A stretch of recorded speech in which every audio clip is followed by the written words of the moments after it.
وآت المال علی حبہ، اب اس میں جو ترتیب میں نے کہا تھا، الاقرب فالاقرب، الاقرب فالاقرب، سب سے پہلے ذوی القربیٰ، اور اس میں اکثر و بیشتر ہم سے کوتاہی دور دراز کے لوگوں کے ساتھ نیکی ہو رہی ہے۔ سگے بھائی کی بیوہ اور یتیم بچے جو ہے وہ محروم ہیں، انہوں نے اس وقت یہ کر دیا تھا، یہ کر دیا تھا۔ ظاہر بات ہے کہ رشتہ داروں سے تو شکایتیں ہوتی ہیں، یہ تو ہمیشہ ہمارے مخالف رہے، ان کی ہم کیسے مدد کریں؟ اگر تو اللہ کے لیے دینا ہے تو پہلا حق ان کا، من عفا للہ وابغض للہ وعفا للہ ومنع للہ، اللہ کے لیے دیا ہے اگر تو اپنے اس نفس کی جو انتقام کا جذبہ ہے اس کو کچلو، اور جس کا سب سے پہلا حق ہے اس کو پہنچاؤ۔ حق بحقدار رسید ذوی القربیٰ والیتامیٰ، جو بے سہارا رہ گئے، باپ کا سایہ نہ رہا، والمساکین، مساکین کسے کہتے ہیں؟ مسکنت کہتے ہیں، کم ہمت۔ آپ کو معلوم ہے آج کل ایک مرض کہلاتا ہے نیورستھینیا، آدمی دیکھنے میں ہٹا کٹا ہے، صحت مند ہے، لیکن اندر سے اس کی کوئی ہمت ایسے جواب دے گئی ہے کچھ کر ہی نہیں سکتا، وہ ہے مسکین۔ اسی لیے جو فرمایا گیا یہودیوں کے لیے ضربت علیہم الذلۃ والمسکنۃ، ذلت کے معنی بھی کمزوری، اور مسکنت کم ہمت، ہمت ختم۔ تو جو اپنے پاؤں پر نہیں کھڑا رہ سکتا اس وجہ سے کہ اس میں وہ ہمت کم ہو گئی، وہ بھی مستحق ہے۔ وابن السبیل اور مسافر، پرانے زمانے میں آپ کو معلوم ہے نہ سرائے تھی، نہ کچھ اور تھا، نہ ہوٹل تھے، پھر اگر کہیں راستے میں چوری ہو گئی، ڈاکہ پڑ گیا، تو آدمی جو ہے گھر میں خود ہے، کفیل ہے، اچھا ہے۔ اس وقت کی حالت ایسی ہو گئی۔ ہمارے ہاں بیگرز نے اسی کو ایک بہت بڑا بہانہ بنایا ہوا، جی میں آیا تھا وہاں سے یہاں سے اور میری جیب کٹ گئی، سب کچھ چلا گیا، اب مجھے واپس جانے کے لیے کرایہ چاہیے۔ اکثر و بیشتر جھوٹے کیسز ہوتے ہیں۔ اگر آپ کسی کو پکڑ لیں اور ساتھ لے کر کہیں تحقیق کراؤ، حق جائے گا، پھر بھی آئے گا اس وقت۔ لیکن یہ کہ السبیل یہ بھی ایک کھاتا ہے۔ وسائلین، یہ ذرا تفصیل طلب نہ ہو۔ اسلام کی تعلیم بڑی واضح، ایک طرف سوال کی مذمت ہے، مت اپنا دستے سوال دراز کرو کسی کے سامنے۔ جو شخص ہاتھ پھیلاتا ہے مانگنے کے لیے، وہ اپنی عزت نفس کو ہتھیلی پر رکھ کر آپ کے سامنے پیش کرتا ہے، اور آپ ٹھوکر مار دیتے ہیں اس کی عزت نفس۔ مانگو اللہ سے، اللہ کسی کے دل میں ڈالے تمہاری ضرورت پوری کر سکتا ہے، بغیر اس کے کہ تم کسی کے سامنے دستے سوال دراز کرو۔ جو سخت مذمت ہے، اور خاص طور پر بیگری جو ایک انسٹیٹیوشن بن گیا ہے، ایک پیشہ بن گیا ہے، وہ تو اسلام کی تعلیمات کے منافی، اور جس طرح کی ہم خیرات بانٹتے ہیں، 5 روپے کا نوٹ دے رہے ہیں مانگنے والوں کو، مسجدوں کے باہر سمجھ رہے ہم نے ہاتم تائی کی خبر کو لات مار دی، حالانکہ حقیقت میں آپ انسٹیٹیوشن آف بیگری کو سپورٹ کر رہے ہیں۔ کسی ایک کو لے لو، آؤ چلو مجھے اپنا گھر دکھاؤ، مجھے بتاؤ تم واقعی اس قابل ہو یا نہیں، اور پھر اس کی مدد کرے، لمسم کرے، پھر وہ 5 روپے دے ایسی دے کہ وہ اپنے پاؤں پر کھڑا ہو۔ میں نے 1 روپیہ نہیں کہا، آج دیکھیں 1 روپیہ تو اب کوئی شے نہیں رہی، لیکن یہ کہ 5 روپے کا نوٹ بھی آپ نے تقسیم کرنے شروع کر دیے، یہ کیا ہے؟ وَالسَّائِلِينَ وَفِي الرِّقَابِ، لیکن دوسری طرف سائل کو جھڑکنا نہیں، وَلَا اما سائل فلا تنہر، جھڑکو۔ اچھا بھائی نہیں، معاف کرو، میرے پاس اس وقت آپ کی مدد کے لیے کچھ نہیں، میں کچھ نہیں کر سکتا۔ تو ان دونوں کے درمیان اصل میں معاملہ ہونا چاہیے، بلکہ یہاں تک بھی فرمایا سائل کو ضرور دو، چاہے وہ گھوڑے پر سوار ہو کر تمہارے دروازے پہ آیا، کیا پتا اس کی واقعی الجھن کیا ہے۔ تو سوال کی مذمت اور سائل کو جھڑکنے کی مانے حتی الامکان خالی ہاتھ نہ لوٹاؤ. اس نے اپنی عزت نفس اپنی ہتھیلی پر رکھ کر تمہاری سامنے پیش کر دیا, اسے ٹھوک کر دیا.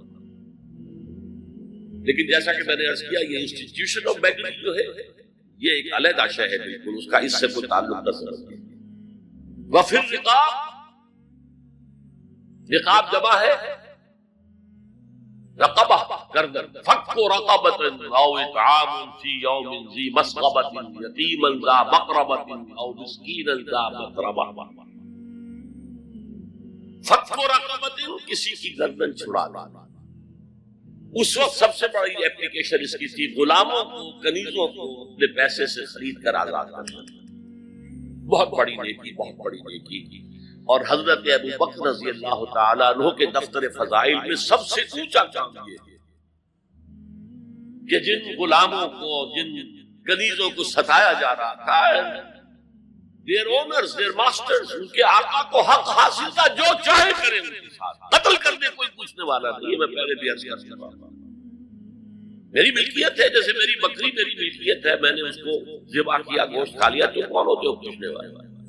میرا غلام تھا, میں نے قتل کر دیا, تو کون ہو پوچھنے والے؟ ان کو حضرت ابو بکر نے خرید کر آزاد کیا اور منہ مانگے دام دیے. حضرت بلال کے لیے امیہ ابن خلف نے اتنی بڑی رقم مانگی, حضرت ابو بکر نے کہا ٹھیک لو. باپ نے کہا بھی ابو قحافہ نے, ابو بکر کو غلام خریدنا ہی تھا, کوئی طاقتور آدمی جو کام آ سکے کہیں, اس کو خریدنا چاہیے. مجھے کیا پتا ابو بکر کس لیے خرید رہا اور کس کے لیے خرید رہا. آج کے دور میں اس کی اپلیکیشن ہوگی. کوئی شخص جو ہے اگر قرض میں اس طرح جکڑا جائے کہ لاکھ ہاتھ پاؤں مارے نکل نہیں سکتا, اس کو کوئی لم سم مدد دے کر اس قابل کیا جائے کہ وہ پھر اپنے پاؤں پر کھڑا ہو. یہ نہیں کہ اسے آپ ہر مہینے کچھ رقم دیتے رہے مینٹیننس کے لیے, اس سے تو اسی پوزیشن میں رہے گا. یہ بعض مائنورٹی کمیونٹیز کے اندر یہ معاملہ موجود ہے. کوئی بھائی اگر گر گیا ہے کاروبار میں تو اس کی پھر ایسی مدد کی جائے کہ وہ پھر آپ کی صف میں آ کر کھڑا ہو, respectable member of your community, وہ اس شکل میں پہنچ جائے. یہ بھی فک و رقابت اس کی ذیل میں آج کل آئے. اسلام کی تعلیم بڑی متواضع ہے. ایک طرف سوال کی مذمت ہے, مت اپنا دستے سوال دراز کرو کسی کے سامنے. جو شخص ہاتھ پھیلاتا ہے مانگنے کے لیے, وہ اپنی عزت نفس کو ہتھیلی پر رکھ کر آپ کے سامنے پیش کرتا ہے, اور آپ ٹھوکر مار دیتے ہیں اس کی عزت نفس. مانگو اللہ سے, اللہ کسی کے دل میں ڈالے تمہاری ضرورت پوری کر سکتا ہے, بغیر اس کے کہ تم کسی کے سامنے دستے سوال کرا سکتا. سخت مسمت ہے, اور خاص طور پر بیگری جو ایک انسٹیٹیوشن بن گیا ہے, پیشہ بن گیا ہے, اسلام کی تعلیمات کے منافی. اور جس طرح کی ہم خیرات بانٹتے ہیں, 5 روپے کا نوٹ دے رہے ہیں مانگنے والوں کو, مسجدوں کے باہر سمجھ رہے ہم نے ہاتھوں تائی کی خبر کو لات مار دی, حالانکہ حقیقت میں آپ انسٹیٹیوشن آف بیگری کو سپورٹ کر رہے ہیں. کسی ایک کو لے لو, آؤ چلو مجھے اپنا گھر دکھاؤ, مجھے بتاؤ تم واقعی اس قابل ہو یا نہیں ہو, اور پھر اس کی مدد کرے, لمسم کرے. پھر وہ 5 روپے ایسی دے دے کہ وہ کچھ اپنے پاؤں پر کھڑا ہو. میں نے 1 روپیہ نہیں کہا, آج دیکھیں 1 روپیہ تو اب کوئی شے نہیں رہی, لیکن یہ کہ 5 روپے کا نوٹ بھی آپ نے تقسیم کرنے شروع کر دیے, کیا ہے؟ وَالسَّائِلِينَ وَفِي الرِّقَابِ. لیکن دوسری طرف سائل کو جھڑکنا نہیں. اما سائل فلا تنہر, جھڑکو. اچھا بھائی نہیں, معاف کرو, میرے پاس آپ کی مدد کے لیے کچھ نہیں, میں کچھ نہیں کر سکتا. دونوں کے درمیان اصل میں معاملہ, بلکہ یہاں تک بھی فرمایا سائل کو ضرور دو, چاہے وہ گھوڑے پر سوار ہو کر تمہارے دروازے پہ آئے. کیا پتا اس کی واقعی الجھن کیا ہے. تو سوال کی مذمت اور سائل کو جھڑکنے کی مانے حتی الامکان خالی ہاتھ نہ لوٹاؤ. اس نے اپنی عزت نفس اپنی ہتھیلی پر رکھ کر تمہاری سامنے پیش کر دیا, اسے ٹھوک دیتا. لیکن جیسا کہ میں نے عرض کیا, یہ انسٹیٹیوشن آف بیگری جو ہے یہ ایک علیحدہ شے ہے, بالکل اس کا اس سے کوئی تعلق نہیں. وفر رقاب, رقاب جمع ہے رقبہ, گردن. فک رقبۃ او اطعام فی یوم ذی مسغبۃ یتیما ذا مقربۃ او مسکینا ذا متربہ. فک رقبۃ, کسی کی گردن چھڑانا. اس وقت سب سے بڑی ایپلیکیشن اس کی تھی غلاموں کو, کنیزوں کو اپنے پیسے سے خرید کر آزاد کرنا. بہت بڑی نیکی, بہت بڑی نیکی. اور حضرت ابو بکر رضی اللہ تعالیٰ عنہ کے دفتر فضائل میں سب سے اونچا کام یہ ہے کہ جن غلاموں کو, جن کنیزوں کو ستایا جا رہا تھا, their owners, their masters, ان کے آقا کو حق حاصل تھا, جو چاہے کریں ان کے ساتھ, قتل کرنے کوئی پوچھنے والا نہیں ہے. میں پہلے بھی عرض کیا تھا, میری ملکیت ہے, جیسے میری بکری میری ملکیت ہے, میں نے اس کو ذبح کیا, گوشت کھا لیا, تو کون ہوتے ہو پوچھنے والے؟ میرا غلام تھا, میں نے قتل کر دیا, تو کون ہو پوچھنے والے؟ ان کو حضرت ابو بکر نے خرید آزاد اور منہ مانگے دام دیے. حضرت بلال کے لیے امیہ ابن خلف نے اتنی بڑی رقم مانگی, حضرت ابو بکر نے کہا ٹھیک ہے. باپ نے کہا بھی ابھی کہا, ابو بکر کو کوئی غلام خریدنا ہی تھا, کوئی طاقتور آدمی جو کام آ سکے کہیں, اس کو خریدنا چاہیے. انہیں کیا پتا ابو بکر کس لیے خرید رہا اور کس کے لیے خرید رہا. آج کے دور میں اس کی اپلیکیشن ہوگی. کوئی شخص جو ہے اگر قرض میں اس طرح جکڑا جائے کہ لاکھ ہاتھ پاؤں مارے نکل نہیں سکتا, اس کو کوئی لم سم مدد دے کر اس قابل کیا جائے کہ وہ پھر اپنے پاؤں پر کھڑا ہو. یہ نہیں کہ اسے آپ ہر مہینے کچھ رقم دیتے رہے مینٹیننس کے لیے, اس سے تو اسی پوزیشن میں رہے گا. یہ بعض مائنورٹی کمیونٹیز کے اندر یہ معاملہ بہت ہے. کوئی بھائی اگر گر گیا ہے کاروبار تو اس کی پھر ایسی مدد کی جائے کہ وہ پھر آپ کی صف میں آ کر کھڑا ہو, respectable member of your community, وہ اس شکل میں پہنچ جائے. یہ بھی فک و رقابت اس کی ذیل میں آج کل آیا. اب اس کے بعد آیا وَأَقَامَ الصَّلَاةَ وَآتَى الزَّكَاةَ. یہ دو کیا ہیں؟ یہ عبادات کی شکل میں دو ستون ہیں جو ان دو چیزوں کو سپورٹ کرتے ہیں جو اب تک بیان آیا. ایمان کو تازہ رکھنے کے لیے نماز قائم کرو. ہر نماز ایمان کی تجدید ہے. اقیم الصلاۃ علی ذکری, نماز قائم کرو میری یاد کے لیے. اپنا عہد اللہ کے ساتھ تازہ کرو. ایاک نعبد و ایاک نستعین, اے اللہ ہم تیری ہی بندگی کرتے ہیں اور کرتے رہیں گے, تجھ ہی سے مدد مانگتے ہیں اور مانگتے رہیں گے.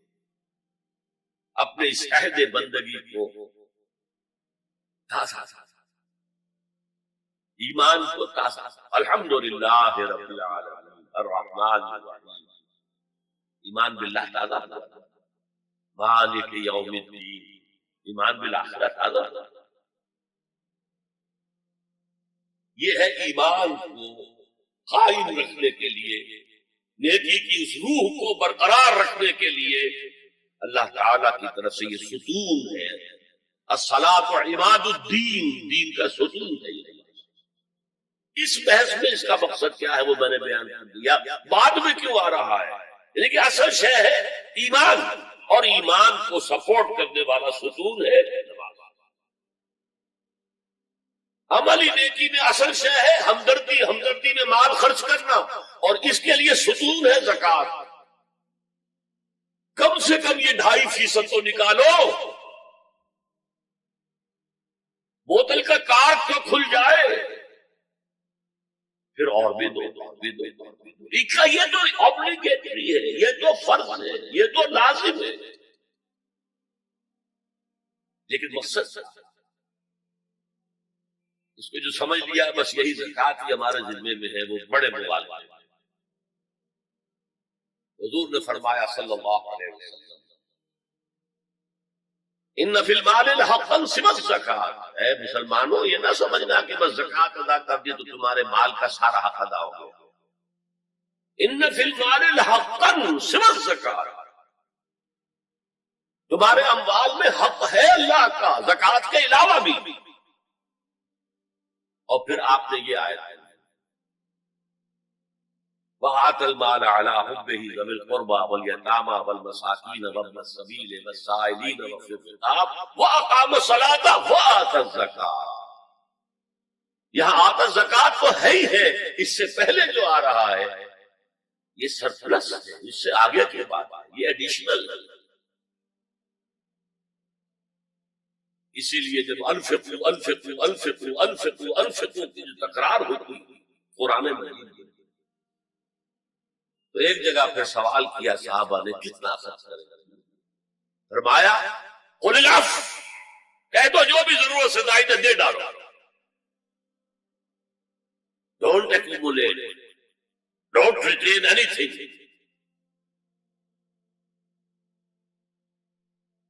ایک بات آپ سے کہوں، آپ چوک جائیں، حضور نے کبھی زکوٰۃ دی؟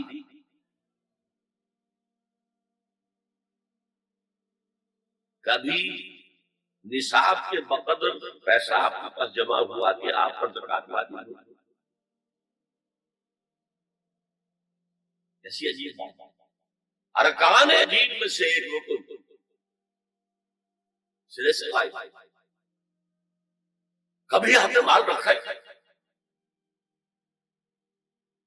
حضور کا اسوہ ہم جانتے ہیں، مسواک کرنی ہے، پانچی جو ہے رکھنے سے اوپر کر لیے ہیں، یہ اسوہ ہے۔ ہاں ہے، یہ بھی نہیں، ٹھیک ہے، سنت اسوہ تو یہ ہے، اور صرف آپ کا نہیں، جنہیں ہم کہتے ہیں فقراء صحابہ، ابو ہریرہ، ابو ذر، سلمان فارسی، علی رضی اللہ تعالی عنہ اجمعین، یہ فقراء صحابہ کبھی بھی نہیں دیکھا۔ میں نے بتایا تھا آپ کو شاید کہ حضرت علی کی جب شادی ہو رہی تھی حضرت فاطمہ سے کوئی مکان کھائی میں کہا لے کے جائے، ایک انصاری نے ایک ہجرہ دیا ہے اپنے مکان کا، اس میں حضرت فاطمہ بلا He didn't have any home۔ ابو ذر وہ تو دوسری انتہا پہ چلے گئے تھے۔ قانون یہی ہے، حلال سے کماؤ، اگر ایک حد سے آگے بڑھ جائے تو زکوٰۃ دے دو، باقی تمہارے اختیار میں ہے، دینا چاہو دو، نہ دینا چاہو رکھو۔ قانون اس سے زیادہ آپ کو پابند نہیں کرے گا، کبھی بھی آپ نے جبر نہیں کیا، ایمرجنسی میں بھی جبر نہیں کیا۔ ایک واقعہ آتا ہے کہ حضور کو کئی وقت کا فاقہ تھا، تھوڑی دیر کے بعد حضرت ابو بکر آئے، آپ نے چہرے سے پہچان لیا کہ فاقہ سے، پھر حضرت عمر آئے، پہچان لیا کہ فاقہ سے، شاید حضور خود اپنے لیے نہ اٹھتے نہ جاتے، اپنے دونوں ساتھیوں کو دیکھ کر ایک انصاری کے باغ میں پہنچے۔ انصاری کی عید ہو گئی،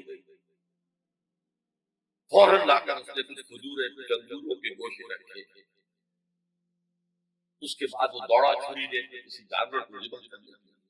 یہ ساری تفسیریں میں کیا بتا رہا ہوں، نال یہ نہیں تھا کہ مدینے میں سبھی فاقے سے تھے، موجود تھے جن کے پاس مال تھا، لیکن جبرن آپ نے کسی سے نہیں لیا۔ جب وہ چھری لے کر چلا فرمایا دیکھا کسی دودھ والے جانور کو نہ ذبح کر، بہرحال کچھ دیر کے بعد وہ گوشت پکا کر لایا،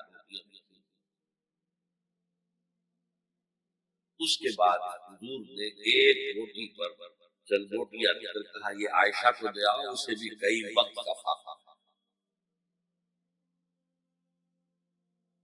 اور پھر حضرت عمر کو رخ کر کے کہا عمر یہ ہے وہ نعمتیں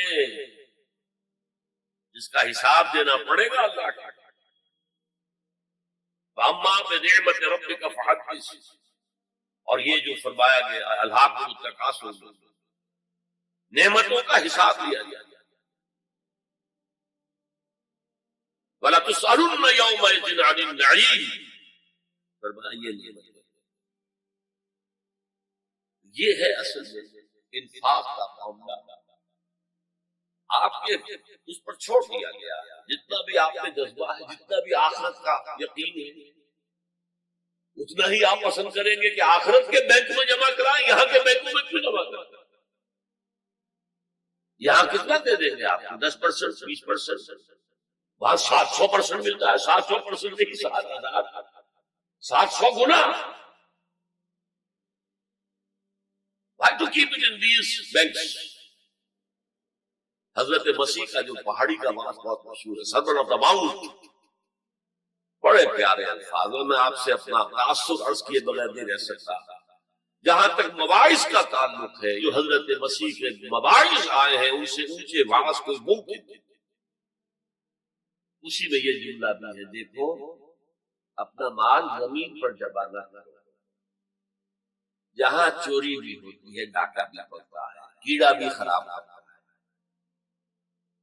آسمان پر جمع کرو جہاں نہ چوری نہ ڈاکے نہ کیڑا.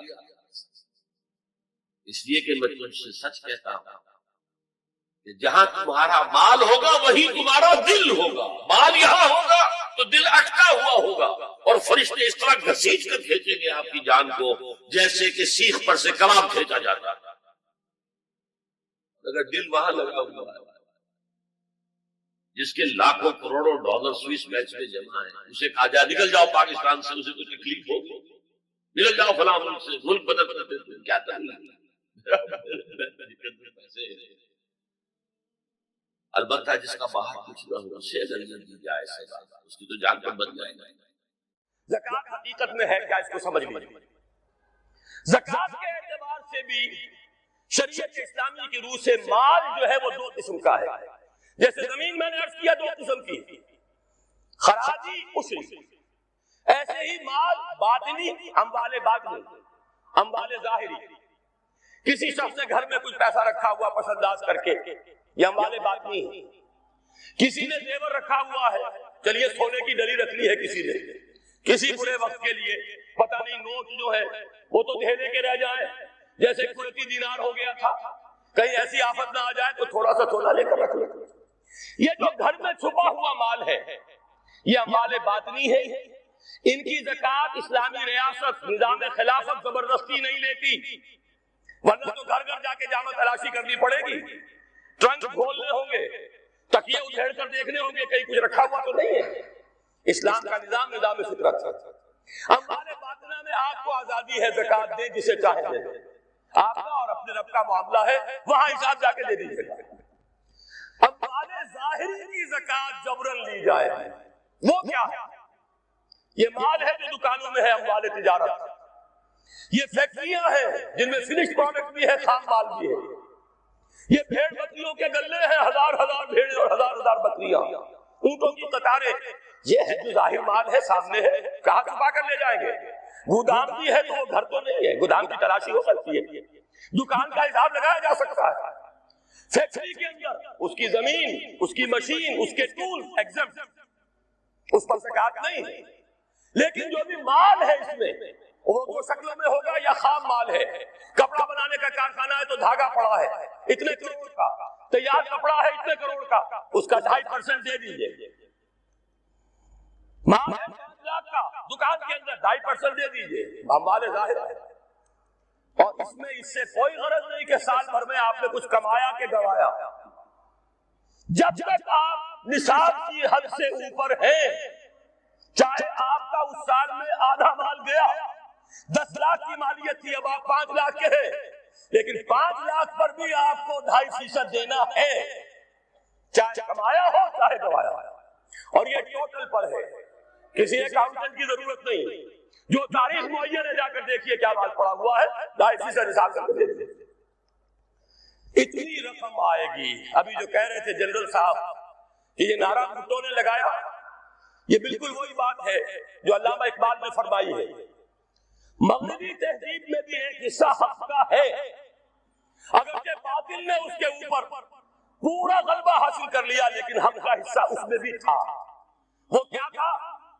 اوہام پر اپنی بات نہ قائم کرو.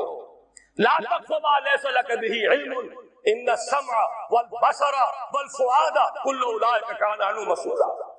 علم پر بات کرو، وہم پر نہیں، محض تصورات پر نہیں، محض توہمات پر نہیں، علم پر. موقف تمہارا علم پر قائم ہونا چاہیے. یہ بات تھی، انہوں نے لی، توہمات کو ختم کیا. کھولا زمین دیکھ، فلک دیکھ، فضا دیکھ، مشرق سے ابھرتے ہوئے سورج کو ذرا دیکھ. لہذا سائنس بڑھی، ٹیکنالوجی بڑھی، ترقی آئی.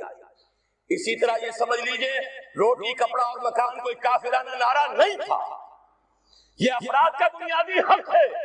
اور تاریخ انسانی میں پہلی مرتبہ عمر فاروق نے اس حق کا بیان کیا. اگر دجلہ اور فرات کے کنارے ایک کتا بھی بھوکا مر گیا تو عمر قیامت کے دن ذمہ دار ہوگا. کون مارکس ہے، کیا پدی اور کیا پدی کا شوربہ، کون کوئی جدید تصورات دینے والے ہوں گے؟ یہ کل کی پیداوار ہے اور آج ختم ہو چکے. آج ان کے چہروں پر کالک بری جا رہی ہے، آج ان کے مجسمے گرائے جا رہے ہیں. عمر فاروق کا فرمان، یہ محمد کے غلام اور ایک ادنا تربیت یافتہ سپاہی کا فرمان ہے. یہ تا قیامت قائم رہے گا. ہر شہری کی بنیادی ضروریات کی کفالت ہے جو نظام خلافت کے ذمہ. اور اس میں تو جیسا کہ میں نے عرض کیا، اس میں تو حضرت عمر نے مسلمان نہیں کہا، صرف مسلمان نہیں، جانوروں تک بات پہنچا دی. اس کا مطلب یہ کہ غیر مسلموں کا بھی حق. اس لیے کہ حضرت عمر ہی نے ایک مرتبہ دیکھا تھا، کسی صوبائی دارالحکومت کے دورے پر گئے تھے. کوئی ایک بڈھا غیر مسلم غالباً مجوسی تھا، وہ کچھ خیرات مانگتا پھر رہا تھا، بہت بوڑھا ضعیف. وہاں کے عامل سے حضرت عمر نے پوچھا یہ کیا معاملہ تھا، یہ خیرات مانگنے پر کیوں مجبور ہو گئے؟ تو انہوں نے کہا غریب ہے اور اس کے پاس کوئی ذریعہ نہیں ہے. فرمایا یہ بڑا ظلم ہے کہ جب یہ جوان تھا، کماتا تھا، ہم اسے جزیہ دیتے تھے، اور آج اگر یہ بوڑھا ہو گیا ہے اور اس کا کوئی والی وارث نہیں ہے تو ہم نے اسے سڑکوں کے اوپر بھیک مانگنے کے لیے چھوڑ دیا، اس کا بھی وظیفہ مقرر ہو جائے گا. یہ ذمہ داری، یہ کفالت عامہ ہر شہری کے لیے. اور یہ جان لیجئے تجارت میں اور صنعت میں یہ سارا فساد جو اس وقت ہے وہ اس وجہ سے ہے کہ عام آدمی، عام کسان، عام مزدور مجبور ہے کہ سرمایہ دار اور جاگیردار کی ٹرٹ پر کام کرے. نہ کرے گا تو کیا کرے گا؟ ٹریڈ یونین بنا لیجئے، وہ بھی جے بی ٹریڈ یونین بنا لیں گے، ان کے اپنے ایجنٹ ہوں گے. اب لڑیے، خون کس کا جائے گا؟ مزدور ایک دوسرے سے ٹکرائیں گے. کچھ حاصل نہیں. اسلام نے کیا نظام دیا ہے؟